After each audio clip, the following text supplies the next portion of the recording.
네, 제가 학창 시절에 유학, 유교에 대해서 배우면서 맹자는 성선설, 인간은 태어날 때부터 선하게 태어난다.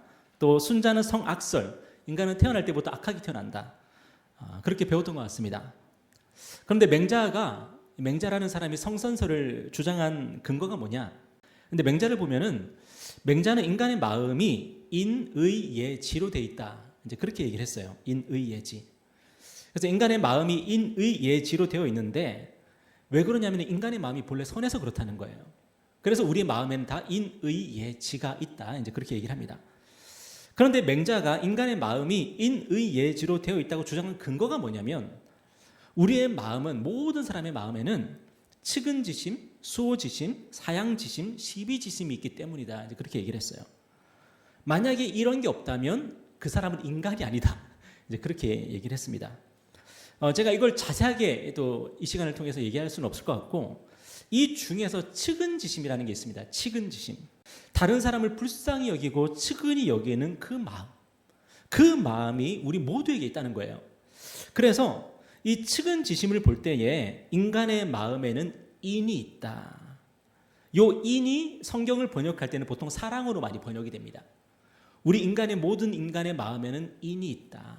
왜냐하면 우리 안에는 다른 사람을 불쌍히 여기는 마음이 있기 때문이다.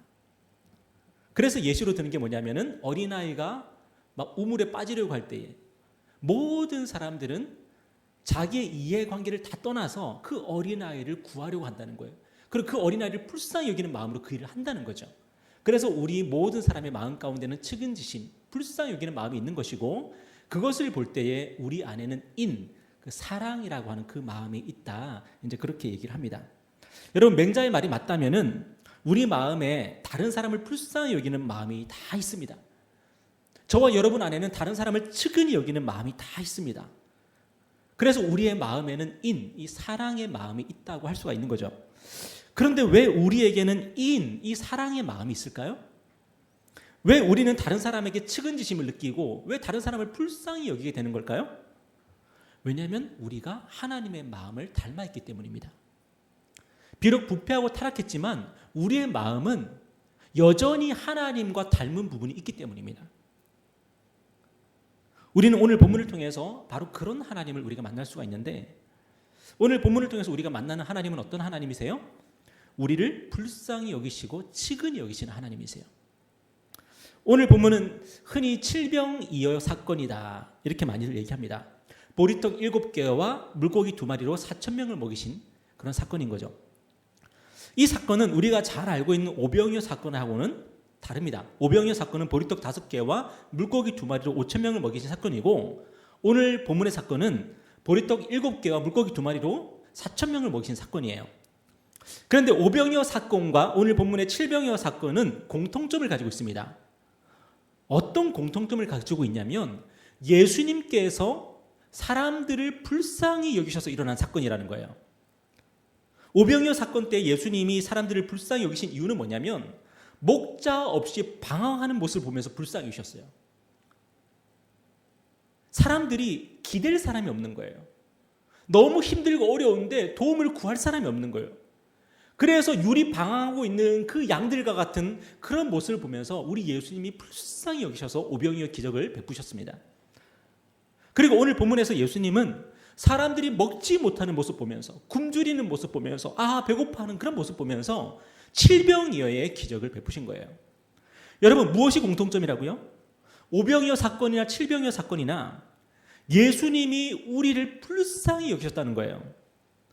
이유는 다르지만 분명한 사실은 뭐냐면 예수님은 그리고 하나님은 우리를 불쌍히 여기신다는 거예요.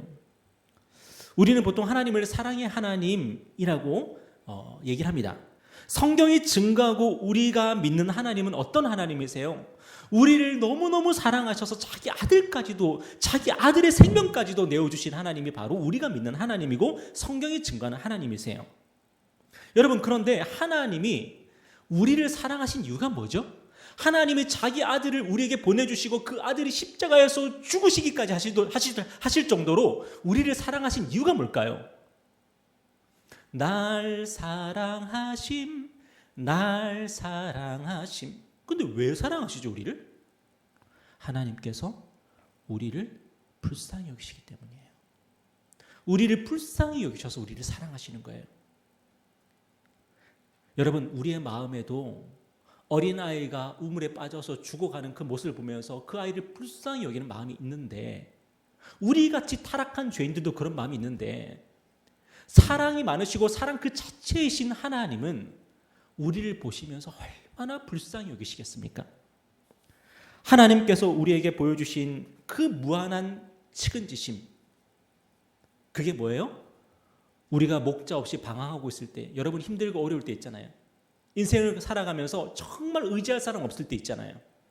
누구도 나를 도와줄 수 없고 누구도 나를 위로해 줄 수 없을 때 있잖아요. 근데 하나님이 그런 우리를 보시면서 너무 불쌍히 여기신다는 거예요. 그리고 우리가 먹지 못하고 우리의 필요가 채워지지 못할 때가 있잖아요. 정말 있어야 될 때 그것이 없어서 너무 힘들 때가 있잖아요. 그런데 하나님은 우리에게 뭐라고 말씀하세요? 너 그냥 신앙생활 똑바로 하면 돼. 그거 없어도 돼. 이렇게 말씀하시는 것이 아니라 우리의 필요에 대해서도 하나님은 너무 불쌍히 여기시고 우리의 필요를 채워주시는 하나님이라는 거예요. 여러분, 그렇기 때문에 오늘 저와 여러분이 인생을 살아가면서 늘 기억해야 될 진리가 뭘까요? 하나님께서 나를 불쌍히 여기신다는 거예요. 하나님이 나를 귀하게 여기시고 나를 사랑하시는데 어떤 마음으로 사랑하셔요? 불쌍히 여기시면서 우리를 사랑하신다는 거예요. 때로는 너무 염치가 없어서 하나님께 은혜를 구할 수 없고 용서를 구할 수 없을 때가 있습니다.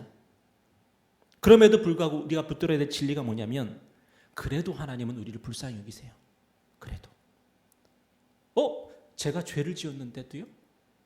제가 이렇게 많은 죄를 지었어도, 제가 이렇게 형편없이 살아도, 제가 이렇게 못난 사람이라도 하나님은 그래도 저를 불쌍히 여기시나요? 그래도 우리를 불쌍히 여기셔요. 왜냐하면 하나님은 사랑이시기 때문입니다. 그런데 그 사랑은 어떤 사랑이에요? 우리를 불쌍히 여기시는 사랑이에요. 오늘 본문에서 예수님은 사람들이 사흘이나 먹지 못하고 굶주린 것을 보시면서 불쌍히 여기셨습니다. 그런데 오늘 본문에서 불쌍히 여기셨다는 그 말이 누가복음 15장을 보면은 그 탕자의 비유가 나오잖아요. 근데 그 탕자의 비유에서는 뭐라고 나오냐면 측은히 여겼다라고 나와요. 아버지가 아들을 보면서 측은히 여겼다는 거예요. 근데 누가복음 15장에서 측은히 여긴 사람이 누구예요? 아버지잖아요. 측은히 여김을 받은 사람이 누구예요? 탕자잖아요. 여러분, 탕자가 누구예요? 방탕한 아들입니다. 아버지가 아직 돌아가시지도 않았는데 아버지의 유산이 탐이 나가지고, 아버지 유산 먼저 주세요. 아버지 보니까 건강할 것 같고 오래 사실 것 같은데 못 기다리겠어요. 유산 먼저 나눠주세요. 그래서 유산 받아 챙겨가지고 먼 나라에 가가지고 허랑방탕하게 다 그냥 탕진하고, 이제 의지할 데 없으니까, 죽게 생겼으니까 아버지 앞에 턱턱턱 나타난 그런 못난 아들이 바로 탕자 아닙니까? 그런데 이 아버지가 그 아들을 보면서 뭘 느꼈어요? 측은히 여겼다는 거예요. 불쌍히 여겼다는 거예요.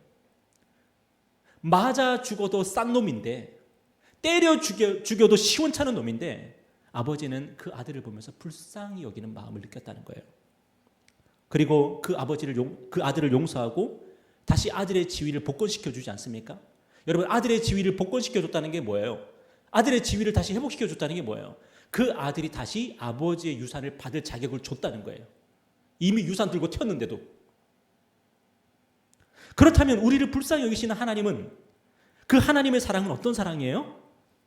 그 하나님의 사랑과 측은지심을 기대할 수 없는 자에게도 하나님은 불쌍히 여기시고 사랑을 베푸시고 은혜를 베푸신다는 거예요.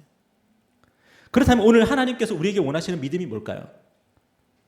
우리에게 하나님의 사랑을 기대할 자격이 없어도, 내가 아무리 못났어도, 내가 아무리 믿음으로 살지 못했고 순종하지 못했어도 오늘 이 예배를 나올 때는 어떤 마음을 가지고 나와야 돼요?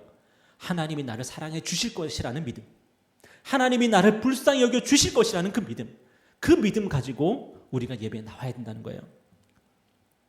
만약에 하나님의 사랑이 그런 사랑이 아니었다면, 하나님이 자격이 있는 사람만, 인생을 정말 훌륭하게 잘 산 사람만 사랑하고 불쌍히 여겼다면 아마 저와 여러분 중에 아무도 하나님의 사랑받을 사람 없을걸요?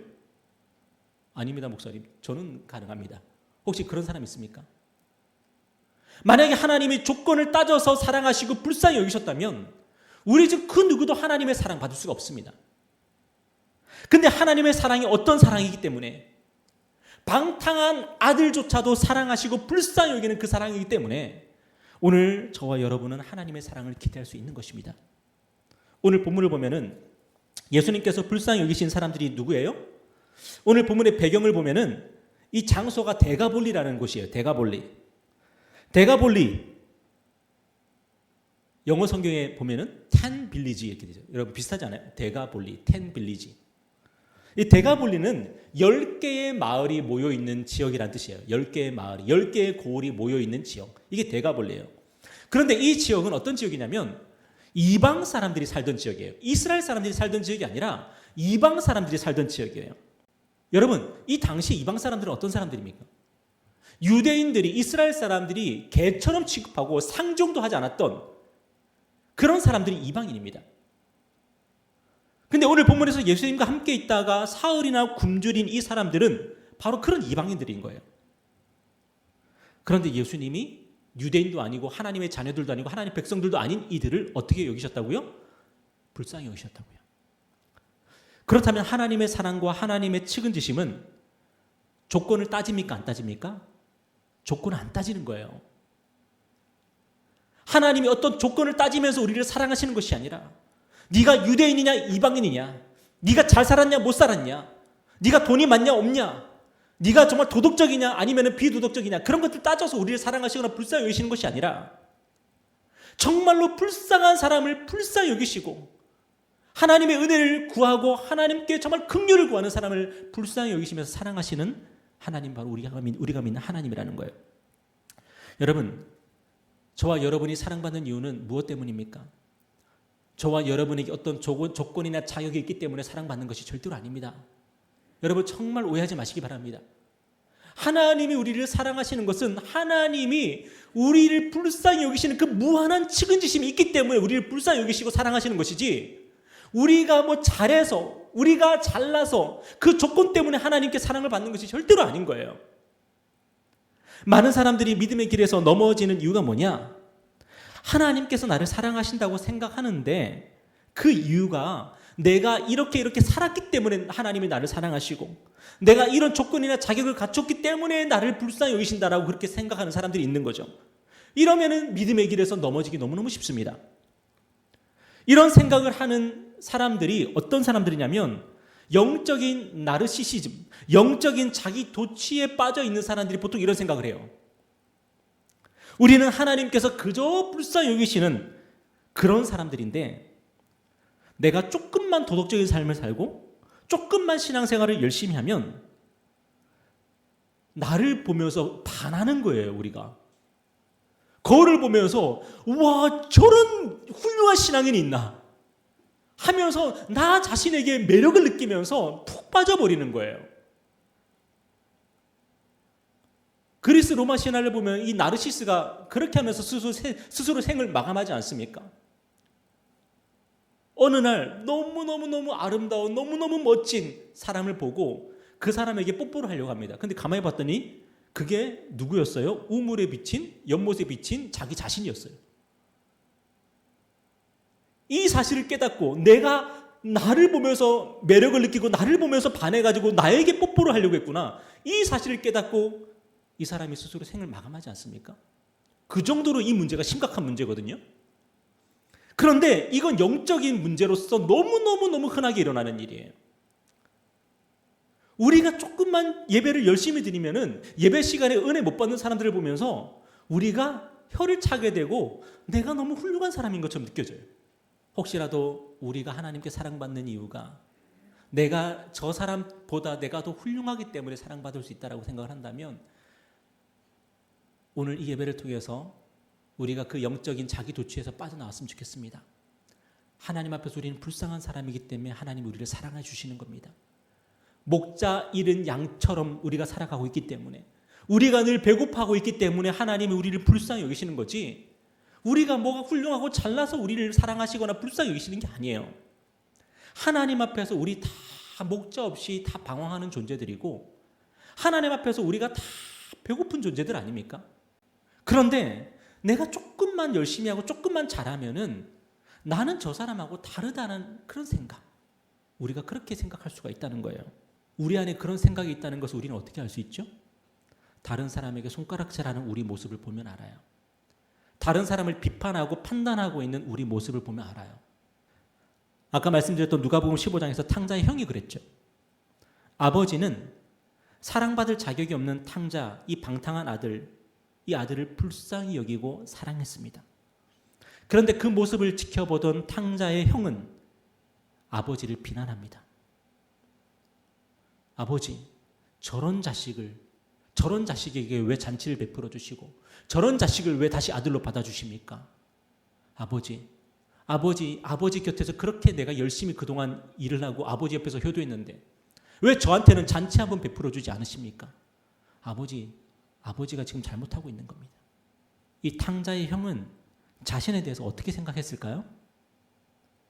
자기가 아버지께 사랑을 받고 있는 이유가 무엇 때문이라고 생각했을까요? 자기가 아버지 옆에서 열심히 일을 했기 때문에 자기는 아버지의 마음에 드는 사람이기 때문에 사랑받았다고 생각을 하는 거예요. 만약에 여러분이 사업가라고 생각을 해보십시오. 내 말을 정말 고지고대로 듣고 내가 말하면 즉각적으로 실행하는 직원이 있다고 생각합시다. 여러분은 그 직원을 더 사랑하겠습니까? 여러분의 말도 안 듣고 맨날 연락도 안 되고 심부름 시키면 하기 싫다 그러고 맨날 용돈 더 달라 그러고 그런 자식을 더 사랑하십니까? 여러분은 누구를 더 사랑하시죠? 이 탕자의 형은 자기가 아버지의 아들이기 때문에 사랑을 받고 있다고 생각 안 했어요. 자기가 아버지께 효도했기 때문에 자기의 행위 때문에 자기의 노력과 공로 때문에 아버지의 사랑을 받고 있다고 생각했어요. 오늘 저와 여러분의 신앙의 위기는 어떻게 찾아올까요? 우리가 신앙생활을 열심히 하지 않았으면, 내가 말씀도 안 읽고 내가 기도도 안 했으면, 그러면은 하나님이 나를 별로 안 사랑할 거야 라고 생각하는 그 마음. 여러분, 그 마음에서 빠져나오십시오. 왜냐하면 하나님은 여러분을 무한한 사랑으로 사랑하시고 여러분을 불쌍히 여기십니다. 또한 내가 뭔가를 했기 때문에, 내가 뭔가 열심히 했기 때문에, 내가 기도도 열심히 했고 내가 성경도 열심히 읽었고 내가 예배도 안 빠졌기 때문에 하나님이 나를 사랑하신다고 생각한다면, 그래서 다른 사람들이 못마땅하게 여겨지고 다른 사람이 나보다는 하수인 것처럼 느껴진다면 여러분 거기서 빠져나오십시오. 그래서 성경은 뭐라고 말씀하고 있습니까?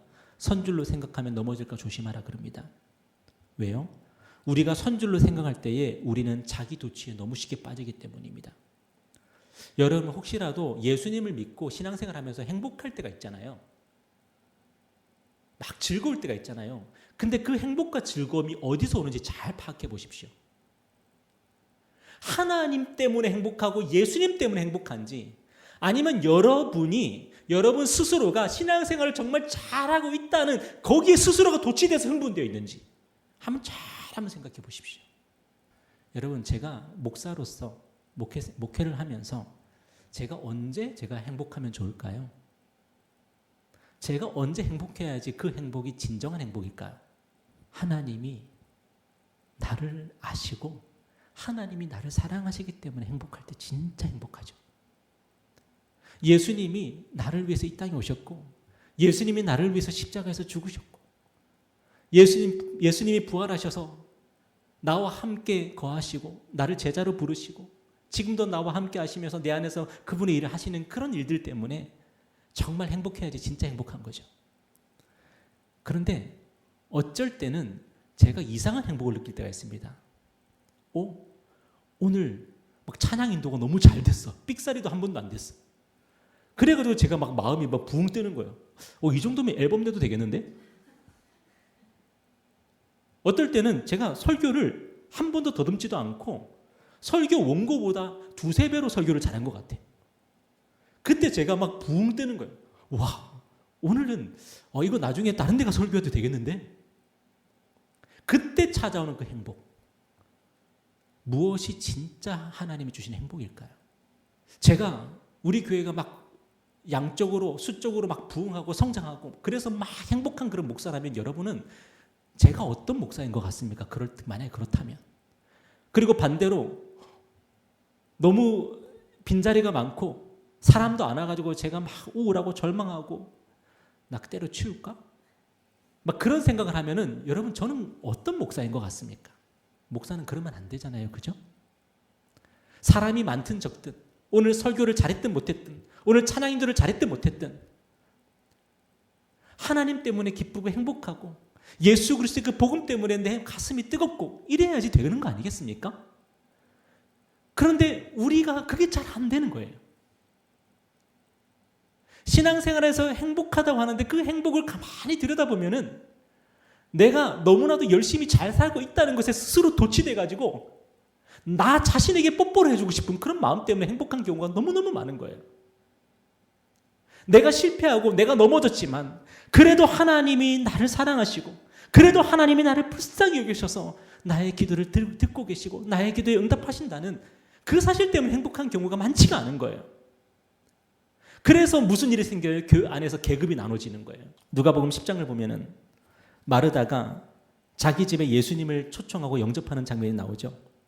마르다는 예수님을 위해서 여러 가지 음식을 준비하고 여러 가지 음식을 준비하느라고 마음이 막 분주했습니다. 그런데 동생 마리아가 이 철이 없어가지고 예수님의 발치에 앉아가지고 예수님 말씀만 듣고 있는 거예요. 나는 바빠 죽겠는데 나는 예수님을 지금 대접하느라고 너무너무 힘든데 쟤는 지금 뭐 하는 거야 쟤는. 여러분 마르다는 예수님을 대접하기 위해 준비하고 있는 자기 모습을 어떻게 생각했을까요? 너무너무 멋지게 생각했을 겁니다. 너무너무 훌륭하게 생각했을 겁니다. 그런데 예수님의 발치에 앉아서 말씀을 듣고 있는 동생을 바라보면서 무슨 마음이 드는 거죠? 그러니까 쟤는 너무 형편없는 사람처럼 보이는 거예요. 그래서 예수님한테 이렇게 말합니다. 누가복음 10장 40절에 보니까 마르다는 준비하는 일이 많아 마음이 분주한지라 예수께 나아가 이르되 주여 내 동생이 나 혼자 일하게 두는 것을 생각하지 아니하시나이까? 그를 명하사 나를 도와주라 하소서. 지금 마르다에게 있어서 가장 중요한 게 뭐죠? 마르다에게 가장 중요한 게 뭐죠? 예수님이잖아요. 아니에요? 지금 예수님을 초청한 거잖아요. 예수님을 초대하고 예수님을 손님으로 대접하고 있는 거잖아요. 그러면 지금 마르다에게 있어서 가장 중요한 분은 예수님이라고요. 그런데 이 말씀을 보니까 이 성경 말씀을 보니까 지금 마르다에게 있어서 가장 중요한 사람은 누구예요? 마르다 자기 자신이에요. 그래서 마리아를 판단하고 비난하고 있을 뿐만 아니라 예수님까지도 불편해지는 거예요. 예수님 지금 뭐 하고 계시죠? 예수님 눈에는 안 보이세요? 제가 지금 열심히 일하고 있는 거? 그러면 예수님 이 마리아 좀 가서 좀 언니 좀 도와줘. 그래야지요. 예수님 좀 뭐 하세요? 아니 예수님이 가장 중요한 거잖아요. 지금 예수님이 가장 중요한 분이잖아요. 내 인생에 지금. 그런데 마르다는 지금 자기 도취에 빠져가지고 예수님도 안 보이는 거예요. 지금. 이렇게 예수님께 결례를 범할 수 있었던 이유가 뭐냐면 마르다가 내가 훌륭한 사람이라고 생각하고 있기 때문이에요. 내가 너무 훌륭한 사람이라고 생각하고 있기 때문에. 예수님이 아니라 마르다의 삶의 중심에 누가 있어요? 예수님이 있어요? 아니에요. 마르다가 자신이 있어요. 그래서 예수님은 마르다의 삶에서 지금 저기 밀려나 있는 거예요. 예수님을 초청해 놓고도. 오늘 우리가 예배 드릴 때에 누가 제일 중요해요? 예수님이잖아요. 우리 하나님이 제일 중요하잖아요. 예수님이 제일 중요하잖아요. 그런데 많은 교회들이 주일날 뭐예요? 서로 싸움박질해요. 서로 미워하고 헐뜯고 뒷담화해요. 왜 그럴까요? 예수님이 우리 가운데 계시다고 해놓고도 예수님이 오늘 이 자리에 함께 하신다고 말해놓고도 예수님을 안중에도 없어. 예수님은 안중에도 없고 지금 내가 식당 봉사하느라고 얼마나 힘들고 내가 지금 전도하느라고 얼마나 힘들고 내가 지금 성가대 하느라고 찬양 봉사하느라고 얼마나 힘든데 이러면서 자기 자신에게만 몰두하고 있는 거예요. 이게 뭐예요? 영적인 나르시시즘이에요. 영적으로 자기 도취에 빠져서 자기한테만 뽀뽀해주고 싶은 거예요. 우리가 진정으로 뽀뽀해 드릴 분이 누구신데? 우리 예수님인데. 우리 예수님의 그 발에 우리가 입을 맞춰야 되는 건데.